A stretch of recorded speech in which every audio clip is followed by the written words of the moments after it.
Last lecture में बेटा हम लोगों ने एविडेंसेस को कवर कर लिया और नेचुरल सिलेक्शन की मेथड्स को भी देखा कि नेचुरल सिलेक्शन में किस तरीके से एंथ्रोपोजेनिक नेचुरल सिलेक्शन का एक हमने इंडस्ट्रियल पॉल्यूशन मौत की पॉपुलेशन में दो एरिया में एग्रीकल्चर एंड इंडस्ट्रियल एरिया में कंपैरिजन देखा और उसका नेचुरल सिलेक्शन का ग्राफ भी देखा। तुम लोग के महाराष्ट्र बोर्ड के बुक में मैंने देखा कि वहाँ पे दो टाइप्स ऑफ सिलेक्शन में दिया हुआ है, stabilizing selection, directional selection and disruptive natural selection.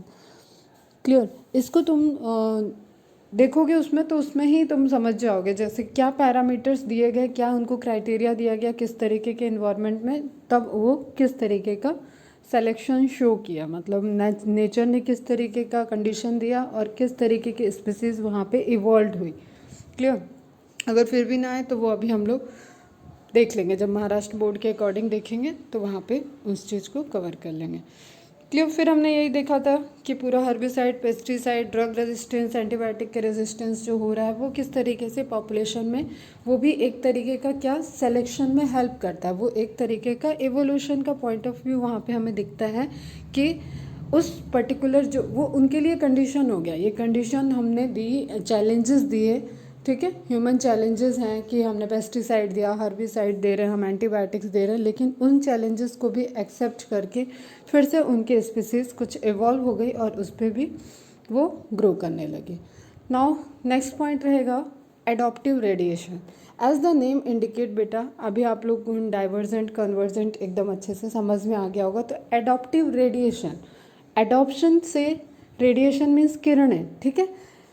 Adoption के लिए, एडॉप्टेड कंडीशन के लिए इन्वायरमेंटल कंडीशन में एडॉप्ट करके जिस तरीके से स्पीसीज इवॉल्व हुई हैं, तो ये यहाँ पे किसको शो करेंगी, मेनली डाइवर्जेंट को, ठीक है। एंड दो डाइवर्जेंट अगर पैरेलली हो रहे होंगे तो वो आपस में कन्वर्जेंट इवोल्यूशन को भी उसकी स्पीसीज आपस में शो कर सकती हैं, just depend on the condition कि एक एक्वेटिक में, एक टेरेस्ट्रियल में, या एक को किसी चीज़ की रिक्वायरमेंट, फूड हैबिट की वजह से वहाँ पे अलग अलग जो इवॉल्वमेंट हुआ है, अलग अलग स्पीसीज एक ही पॉपुलेशन में ग्रो कर गई, तो वो क्या हो जाएंगे, वो कन्वर्जेंट हो जाएंगी। तो जब दो divergent, multiple divergent evolution parallelly होते हैं तो उनके बीच में कन्वर्जेंट इवोल्यूशन भी रिपोर्टेड होता है, क्योंकि convergent evolution is just related to एक इन्वायरमेंटल कंडीशन में डिफरेंट स्पीसीज की एडॉप्टेशन।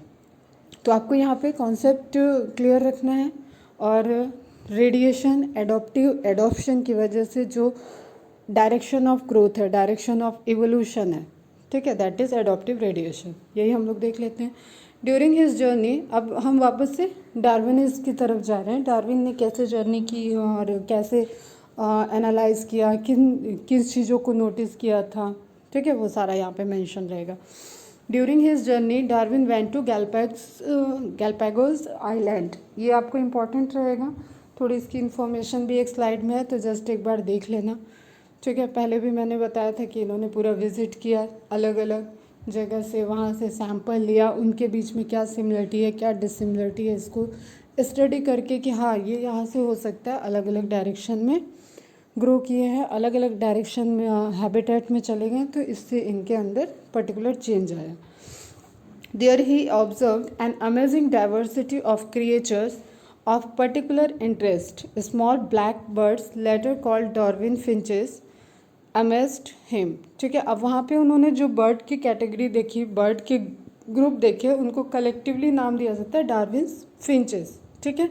अब इनकी क्या है कि इनकी जो इनके पीछे का थ्योरी है वो समझ लो। इनकी जो चोंच की शेप है, ठीक है, पीक की शेप है, वो डिफरेंट है, जस्ट बिकॉज ऑफ एक कॉमन बर्ड से ये ओरिजिनेट हुई है, लेकिन जस्ट बिकॉज ऑफ इनके डाइवर्जन की वजह से ये अलग अलग आइलैंड पे चली गई। उस अलग अलग आइलैंड पे डिफरेंट टाइप के फूड प्रेजेंट है, ठीक है। जस्ट सपोज कि ये ओरिजिनेट जिससे हुई थी वो सीड हैबिट वाली थी, सीड को पिक करने वाली बर्ड हैं, और उनको अब ऐसे आइलैंड पे वो पहुंच गए हैं, उनकी अगली प्रोजनी ऐसे आइलैंड पे हुई जहाँ पे सीड एग्जिस्ट ही नहीं कर रहा है।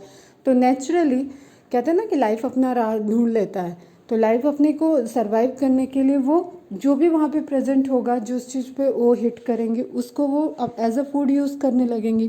तो एक ही जनरेशन में तो उनकी पीक की साइज़ नहीं चेंज हो जाएगी ना, या शेप नहीं चेंज होगा। तो उसको जिस चीज़ के लिए एफर्ट करना पड़ेगा अपनी जनरेशन में, जिस हैबिट के लिए वो प्रॉब्लमेटिक हो रहा होगा, जिसमें वो एडॉप्शन की कोशिश करेगा, वो नेक्स्ट जनरेशन में थोड़ा इवॉल्व होगा, नेक्स्ट जनरेशन में और।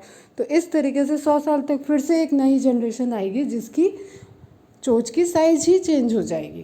क्लियर, शेप चेंज हो जाएगा just because of that particular adoption. Clear. तो उनकी जो जर्नी में थे, उन्होंने डार्विन फिंचेस एक पूरा बर्ड का ग्रुप देखा, आइलैंड ग्रुप है पूरा, कलेक्टिवली कई आसपास उन्होंने आइलैंड पे स्टडी की। तो हर एक आइलैंड पे डिफरेंट डिफरेंट टाइप के बर्ड्स उन्हें रिपोर्टेड किया उन्होंने। ठीक है।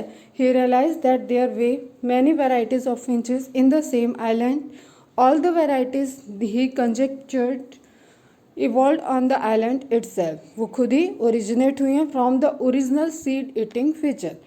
क्लियर। ओरिजिनल जो थी वो सीड ईटिंग फीचर की थी, उसी बर्ड से बाकी की सारी वैरायटी ओरिजिनेट हो गई और डिफरेंट डिफरेंट आइलैंड पे पास पास। ठीक है। एक जो आइलैंड है ना, मतलब ये ऐसा समझ लो कि एक चेन ऑफ आइलैंड, आस पास पास पास एकदम आइलैंड की चेन हो, इस तरीके के आइलैंड की ये बात कर रहे हैं। तो एक चेन ऑफ आइलैंड है, लेकिन अलग अलग आइलैंड पे अलग अलग तरीके के बर्ड्स उनको दिख रहे हैं। Many other forms with altered beaks arose, enabling them to become insectivorous and vegetarian finches. अब ये कैसे हो गई इंसेक्टिवोरस होगी, वो मैं दिखाती हूँ आगे चार्ट कि वो किस किस तरीके के डिफरेंट टाइप के फूड हैबिट पे, फूड पे डिपेंडेंट होके उनके अंदर उनकी बीक की शेप एंड साइज में evolution reported होगा. This process of evolution of different species in a given geographical area starting from a point and literally radiating to other areas of geography, that is radiation. ठीक है। सब एक direction में, एक ही जगह, एक इन्वायरमेंटल कंडीशन में तो नहीं एडॉप्शन हुआ। वो एडॉप्शन कैसा है, मल्टीपल डायरेक्शन में, लेकिन ओरिजिन कहाँ है, एक कॉमन पॉइंट से। Clear. geographical areas, that is habitat, is called adaptive radiation. adopt condition है, हैबिटेट है, उस हैबिटेट में सर्वाइव करने के लिए उनके अंदर चेंजेस आए। तो ये हमेशा ऐसे दिखेगा कि जैसे एक पॉइंट से मल्टीपल डायरेक्शन में रेस निकल रही है, रेडिएशन निकल रहा है। Clear. Darwin finches represent one of the best example of this phenomena. Another example is Australian marsupials. A number of marsupials, each different from the other, evolved from an ancestral stock but all within the Australian island continent. ठीक है, marsupials की बात बाद में करते हैं, पहले हम लोग ये एनसीईआरटी का है, अब देख लेते हैं हम लोग थोड़ा सा डार्विन फिंचेस के बारे में। ठीक है। तो अभी आपको यहाँ पे गैलापागोस आइलैंड एक नोटिस करना है, मार्क करके रखना है। दूसरा स्पीसीज जीनस का नाम नोट करना है। ठीक है। जियोस्पिजा, जियोस्पिजा इज़ द स्पीसीज जिसपे फिंचेस, ये वो बर्ड फिंचेस हैं जिन पे स्टडी की थी। ठीक है। तो जियोस्पिजा के स्पीसीज पे, मल्टीपल स्पीसीज पे। ठीक है। स्पीसीज का नाम बहुत इंपॉर्टेंट नहीं है, फोर्टिस बहुत पूछा जाएगा तो फोर्टिस आ जाता है, जियोस्पिजा फोर्टिस। ठीक है। तो आप यहाँ पे स्पीसीज नोट डाउन कर लोगे। आइलैंड का नाम गैलापागोस आइलैंड। ठीक। स्टडी किस पे की है, डिफरेंट टाइप की बीक्स के, फिंचेस के डिफरेंट टाइप्स के बीक्स पे। ठीक है। जो कि ओरिजिनेट कहाँ से हुई हैं, एक कॉमन सीड ईटिंग बर्ड से ओरिजिनेट हुई हैं। क्लियर। ये आपको कुछ इन्फॉर्मेशन है गैलापागोस आइलैंड की, तो आप जस्ट फर्स्ट पैरा इसका एक बार पढ़ लोगे, क्योंकि नाम आया है तो हो सकता है एमसीक्यूज कुछ पूछ लिया जाए। क्लियर।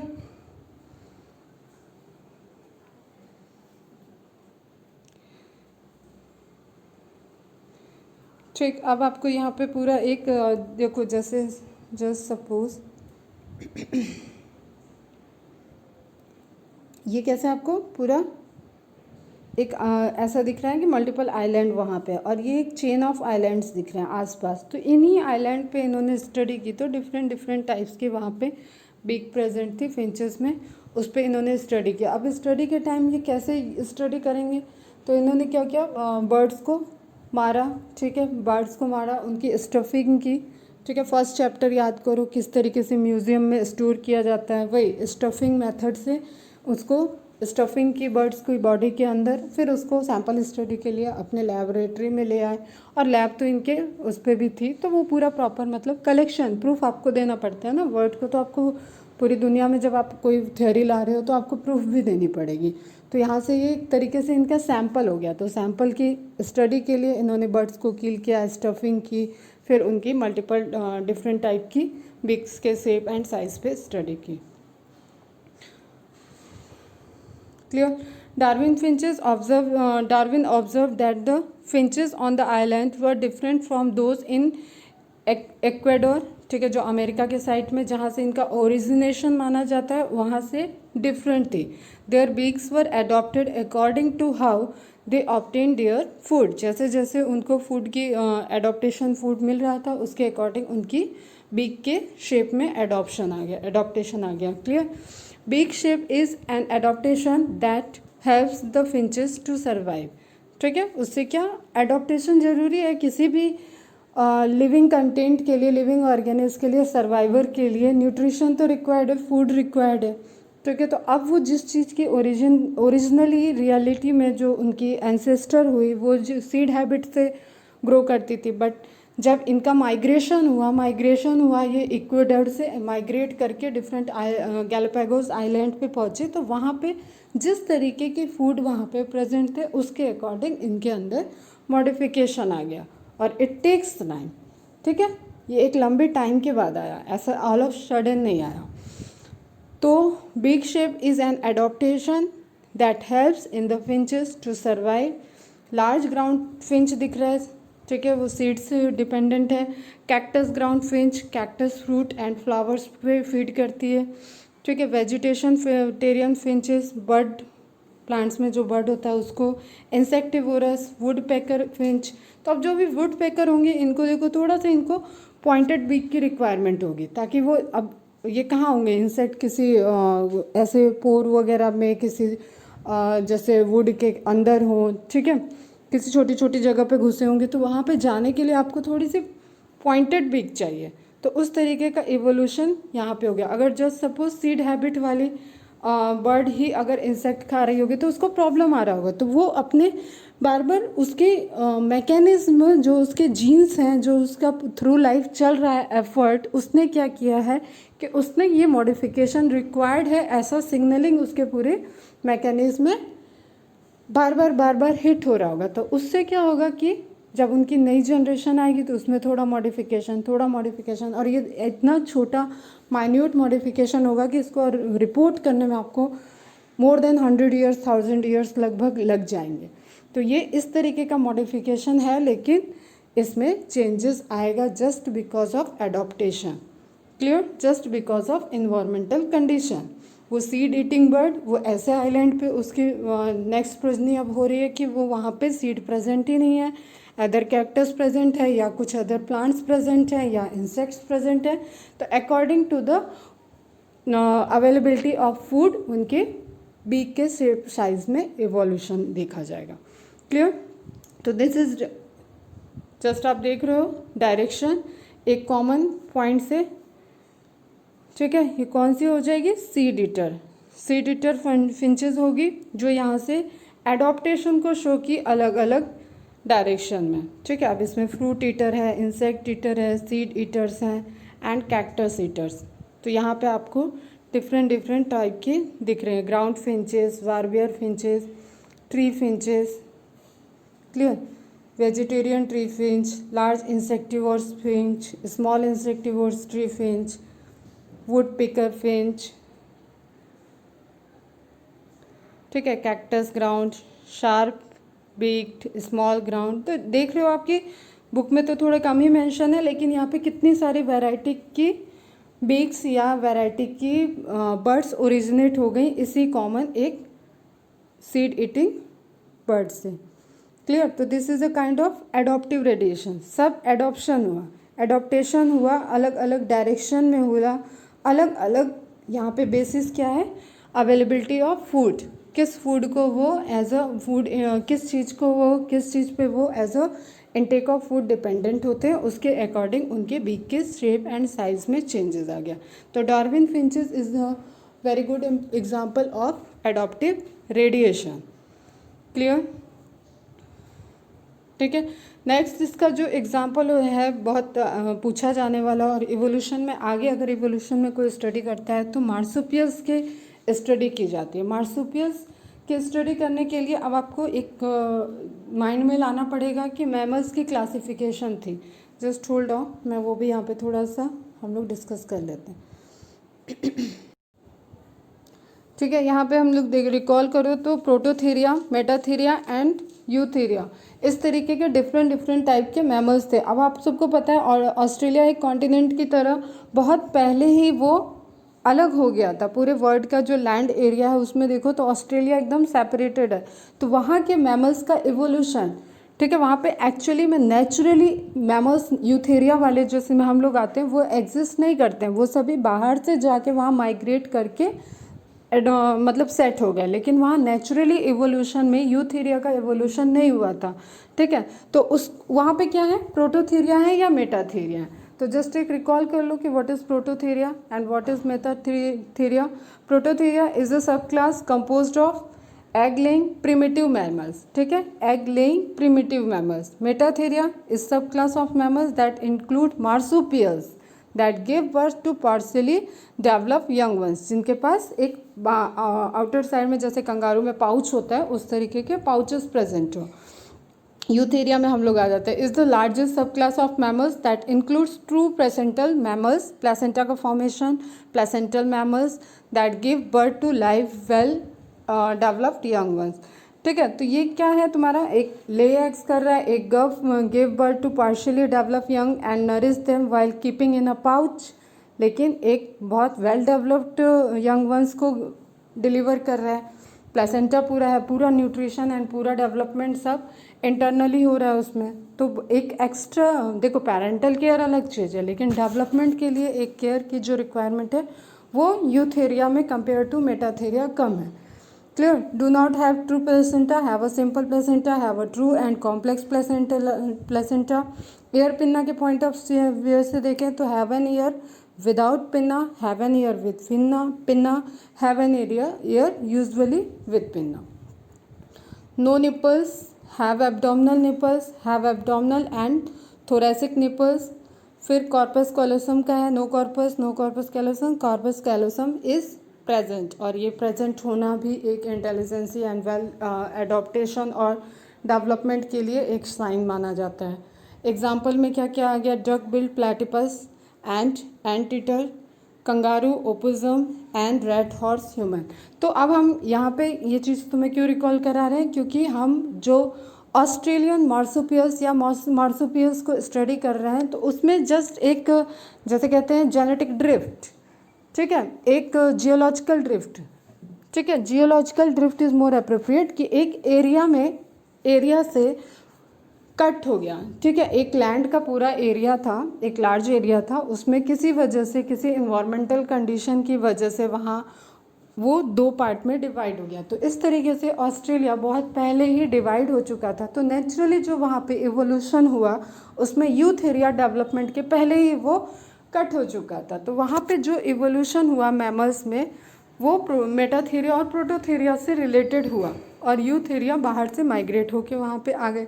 तो जस्ट अब एक कंपैरिजन होगा, एक कंपैरिजन किसमें मार्सुपियल्स जो कि ऑस्ट्रेलिया पे ग्रो किए एंड प्लेसेंटल मैमल जो कि अदर एरिया में ग्रो कर रहे हैं जहाँ पे डेवलपमेंट चल रहा है। तो दो इन्वायरमेंटल कंडीशन, दो जियोलॉजिकल ड्रिफ्ट की वजह से दो ऐसी कंडीशन आ गई जहाँ पे आपको डिफरेंट काइंड का इवोल्यूशन देखने को मिलेगा।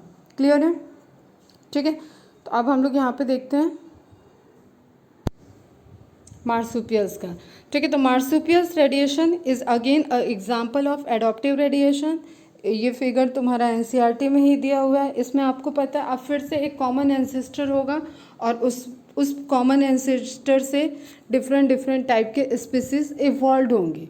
क्लियर। लेकिन यहाँ पे एक यही सेम इवोल्यूशन आपका अनदर स्पेस पे, अनदर जगह पे भी चल रहा होगा, अर्थ पे ही दूसरी जगह पे भी चल रहा है, जहाँ पे भी प्लेसेंटा इवॉल्व हो रहे हैं, लेकिन सॉरी मैमल्स इवॉल्व हो रहे हैं, लेकिन उन दोनों के इवोल्यूशन में एक चेंजेस दिखेगा, एक डिफरेंसेस दिखेगा। उसी डिफरेंस को जब हम कंपेयर करेंगे तो ये कैसे हो जाएंगे, दो रेडिएशन, दो तुम्हारा एडॉप्टिव रेडिएशंस आपस में कैसा शो करेंगे, कन्वर्जेंट इवोल्यूशन को। समझना इस चीज़ को। तो यहाँ ये पोर्शन आपका ऐसा है जो कि adaptive radiation, divergent, clear.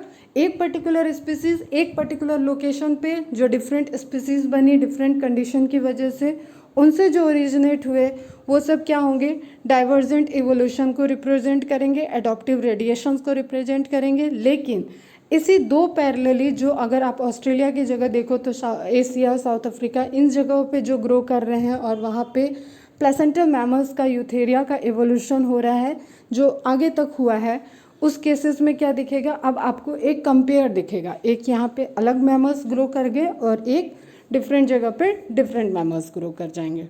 Clear. तो मार्सुपियल डेवलपमेंट जो है, मार्सुपियल इवोल्यूशन है, that is both included into adaptive radiation of divergent and convergent phenomena both. Clear. लेकिन दोनों केसेस में आपको ध्यान में रखना होगा कि जब हम कन्वर्जेंट डाइवर्जेंट पढ़ेंगे तो हम सिर्फ ऑस्ट्रेलिया के एटमॉस्फेयर में किस तरीके से उन मार्सुपियल्स रेडिएशन में उनका इवोल्यूशन हुआ, ठीक है। जैसे यहाँ पे दिखा रहा है tiger cat, banded anteater, marsupial rat, kangaroo, wombat, bandicoot, koala, marsupial मोल, सुगर ग्लाइडर, इस तरीके से इवॉल्व हो रहा है। अब इनका कंपैरिजन जब हम नॉर्मली जो एशिया, अफ्रीका वहाँ पे इवोल्यूशन हो रहा है उनसे करेंगे तो हमें दो तरीके के मैमल्स दिखेंगे, एक मार्सुपियल मैमल्स, एक नॉर्मल प्लेसेंटल मैमल्स। क्लियर है। तो थोड़ा सा यहाँ पे फिर से एनसीईआरटी पे चलते हैं। ठीक। अ नंबर ऑफ मार्सुपियल्स, यहाँ से देखना, a number of marsupial each different from the other evolved from an ancestral stock but all within the Australian island continent। लेकिन कहाँ पे हैं वो, सिर्फ with in the Australian island continent. जो वहाँ पे ड्रिफ्ट हुआ, जो वहाँ जियोलॉजिकल ड्रिफ्ट हुआ, ऑस्ट्रेलियन कॉन्टिनेंट अलग हुआ, ऑस्ट्रेलिया अलग हुआ, उसकी वजह से अब उनका बाहर के दूसरे लैंड के एरिया से कनेक्शन नहीं है। तो उनका जो इवोल्यूशन होगा वो अपना एक विद इन उसी एटमॉस्फेयर में, विद इन उसी एरिया में, उसी कॉन्टिनेंट में इवोल्यूशन होगा। When more than one adaptive radiation, अब देखो ये पॉइंट था तुम्हारा question, when more than one adaptive radiation appear to have occurred in an isolated geographical area representing different habitat, one can call this convergent evolution. अब यहाँ पे with in, अभी एक मैंने तुम्हें क्या दिया कि प्लेसेंटल अगर हम कंपेयर करें तो वहाँ पे कंपेयर कर सकते हैं। अब जस्ट कि अगर हम बोल रहे हैं कि प्लेसेंटल जो यूथ एरिया है वो ऑस्ट्रेलिया आइलैंड पे डेवलप नहीं हुए, कॉन्टिनेंट पे वहाँ पे डेवलप नहीं हुए हैं, लेकिन माइग्रेट, अब ऐसा तो है नहीं कि ऑस्ट्रेलिया में मैमल्स नहीं है, प्लेसेंटल है ना, सब जान रहे हैं, लेकिन वो वहाँ इवॉल्व नहीं हुए हैं, वो वहाँ पे माइग्रेट होके गए। अब माइग्रेट होके गए हैं तो उनकी भी स्पीसीज़, तो वहाँ पे उनकी भी तो नई ब्रीड और स्पीसीज़ वहाँ पे फॉर्म हो रही होगी। तो अब वो दोनों जब एक एरिया में, एक ही कॉन्टिनेंट पे, एक ही जगह पे ग्रो कर रहे हैं तो उनके बीच का जो हम इवोल्यूशन चेंजेस स्टडी करेंगे वो आपस में कैसा होगा, कन्वर्जेंट। ठीक है। जैसे मैं सेम बता रही हूँ कि जब इधर प्रोटोथेरिया, मेटाथेरिया ग्रो कर रहे हैं और यूथेरिया भी आपके पैरेलली दूसरी जगह पे ग्रो कर रहे हैं, लेकिन ऑस्ट्रेलिया में वो नहीं हो पा रहा है क्योंकि उनका कोई कनेक्शन ही नहीं है उस पॉइंट ऑफ इवोल्यूशन से, वो दूसरे कंडीशन में हो गए। तो यहाँ पे जो इवोल्यूशन हो रहा है और यहाँ पे जो आप देख रहे होगे तो वहाँ पे आपको एक, अब जो बाहर से माइग्रेट होके, एक तो हम डिफरेंट जगह देखें तो भी वो आपस में कैसे होंगे, कन्वर्जेंट। ठीक है। लेकिन बाहर से माइग्रेट होके यूथेरिया, प्लेसेंटल आ गए तो फिर अब वो वहाँ पे ग्रो करेंगे ऑस्ट्रेलिया में, तो उनके एक ही एरिया में, एक ही आपके कॉन्टिनेंट में अब कैसा दिखेगा कि दो तरीके के मैमल्स ग्रो कर रहे हैं। ठीक है। तो जब दो तरीके के मैमल्स ग्रो कर रहे हैं तो वो अपने आपस में क्या होंगे, आपस में जो उनकी रिलेशनशिप होगी वो कैसी होगी, डाइवर्जेंट टाइप की। लेकिन अगर उन दोनों ग्रुप के एक दूसरे के ग्रुप में देखें जाएगा रिलेशनशिप, तो वो कैसा हो जाएगा, कन्वर्जेंट। ठीक है, one can call this convergent evolution. Placenta mammal in Australia also exhibit adaptive radiation in evolving into varieties of such placental mammals, each of which appear to be similar to a corresponding marsupials. Example, placental wolf and Tasmanian wolf marsupials. तो अब ये आपको एक बहुत chart दिया हुआ है पूरा मार्सुपियल्स का कंपेयर करने का, और ये आपके क्वेश्चंस बन जाएंगे, तो आपको ये नोट डाउन करना होगा। ठीक है, तो एक आपको फर्स्ट कॉलम में दिख रहा है कि मार्सुपियल प्लेसेंटल मैमल्स इंक्लूड किया गया, एंड सेकेंड कॉलम में ऑस्ट्रेलियन मार्सुपियल्स को इंक्लूड किया हुआ है। ठीक है, तो अब मोल को देखा जाए या प्लेसेंटल मोल को देखा जाए या मार्सुपियल मोल्स को देखा जाए, तो इन दोनों का अपने अपने जगह पे कैसा हुआ होगा, बताओ कैसा हुआ होगा, डाइवर्जेंट एवोल्यूशन। ठीक है, ये एडॉप्टिव रेडिएशंस को शो किए होंगे और ये डिफरेंट स्पीसीज बनी होगी, लेकिन मोल तो मोल है, इस मोल और इस मोल में काफ़ी सारी कॉमन कैरेक्टरिस्टिक्स होंगी, और ये वेरिएशन शो कर रही है just because of their adaptation. तो दो डाइवर्जेंट इवोल्यूशन हुआ, एक जगह प्लेसेंटल मोल ग्रो किया, एक डाइवर्जेंट जो आप सर्कल स्टडी कर रहे हो उसमें प्लेसेंटल मोल स्पीसीज ग्रो की, एंड दूसरे में मार्सुपियल मोल बन रही है। लेकिन अब उसमें आपकी मार्सुपियल मोल और प्लेसेंटल मोल की अगर कैरेक्टरिस्टिक्स को देखा जाएगा तो उसमें एनालॉजी दिखेगी आपको, फंक्शनली वो सेम होंगे। क्लियर? ठीक है, ओरिजिन पॉइंट ऑफ व्यू से वो डिफरेंट है, तो ये किस तरीके का हो जाएगा, कन्वर्जेंट इवोल्यूशन को शो करेंगे। सेम एज एंट ईटर हो या नुम्बट एंट ईटर हो, उनमें भी दिखेगा, मार्सुपियल एंट ईटर होगा तो उनमें भी ऐसी ही एनालॉजी दिखेगी। माउस या मार्सुपियल माउस दोनों माउस की तरह एक्टिविटी कर रहे होंगे, फंक्शनली सेम होंगे। लैमूर या स्पॉटस कस्कस दोनों को पेड़ चाहिए, इधर उधर जंपिंग करेंगे, अपने जो टेल है उससे वो पूरा रोटेट करके ब्रांचेस को होल्ड करने की कैपेसिटी होगी, तो दोनों में ये सारी चीज़ें कॉमन दिखेंगी। लेकिन दोनों इस कैटेगरी में ये देखो, इस कैटेगरी में ये डाइवर्जेंट इवोल्यूशन को शो किया, इस कैटेगरी में ये डाइवर्जेंट इवोल्यूशन को शो किया, but divergent evolution of A and B, species number 3, species number 3, species number A3 and B3, they both show convergent evolution. जब हम दोनों ग्रुप को, ए और बी ग्रुप दोनों को एक साथ स्टडी करेंगे, तो just because of their functional capacity, functional ability, हम उनको वो कैसा इवोल्यूशन रिप्रेजेंट करेंगे, कन्वर्जेंट इवोल्यूशन। तो दो पैरेलली चलने वाले डाइवर्जेंट इवोल्यूशन के स्पीसीज आपस में कन्वर्जेंट इवोल्यूशन को रिप्रेजेंट करती हैं। क्लियर? इसी तरीके से स्क्वायरल दिख रहा है, फ्लाइंग स्क्वायरल, फ्लाइंग फैलेंजेस जो मार्सुपियल्स में आ जाएगा, bobcat, Tasmanian tiger cat, wolf, Tasmanian wolf. तो ये आपको एग्जाम्पल्स नोट डाउन करके रखने पड़ेंगे। क्लियर? ठीक है, तो यहाँ पे आप फिर से समझ लो एक बार। एक तरफ मैं ये ए बना रही हूँ, एक तरफ मैं बी बना रही हूँ। ए से 1 2 3, 1 2 3, बी से कलर चेंज कर लेते हैं, 1 2 एंड 3, ये अलग अलग डायरेक्शन में ग्रो किए। ठीक है, ये दोनों क्या शो कर रहे हैं, ये ए है, ये बी है, दोनों ने क्या शो किया, डाइवर्जेंट। ठीक है, एंड वन को अब ले लेते हैं, one is placental anteater and A1 is placental anteater and numbat, B1 is numbat. ठीक है, मार्सुपियल एंट ईटर। तो ये दोनों आपस में कैसे होंगे, ये आपस में कन्वर्जेंट इवोल्यूशन को शो करेंगे। दोनों के कैरेक्टरिस्टिक, दोनों के अपीयरेंस, दोनों के फंक्शनैलिटी सेम होगी, दोनों का हैबिटेट सेम होगा। क्लियर? तो ए और बी ग्रुप क्या शो किए, adaptive radiation, divergent evolution, but when the two parallelly divergent evolution takes place among the species there is convergent evolution reported. Is it clear? Clear है? ठीक है, यहाँ पे आपको इम्पॉर्टेंट पॉइंट्स देखना होगा। ये जो आपको जितने भी एग्जाम्पल दिए बेटा, डायरेक्ट आ सकता है आंट ईटर एंड नुम्बेट, तो नुम्बेट में तुम हिडन है, वो मार्सुपियल आंट ईटर को नुम्बेट कहते हैं। तो वहाँ आप कंफ्यूज हो जाओगे कि क्या है ये। तो ये किस तरीके का एग्जाम्पल है। तो यहाँ पे अब आप डाइवर्जेंट इवोल्यूशन नहीं बोलोगे, this are the convergent evolution, क्योंकि आप एक तरीके की स्पीसीज, एक तरीके के रिजेंबल क्लोजली रिलेटेड स्पीसीज किस में आती हैं, कन्वर्जेंट इवोल्यूशन में।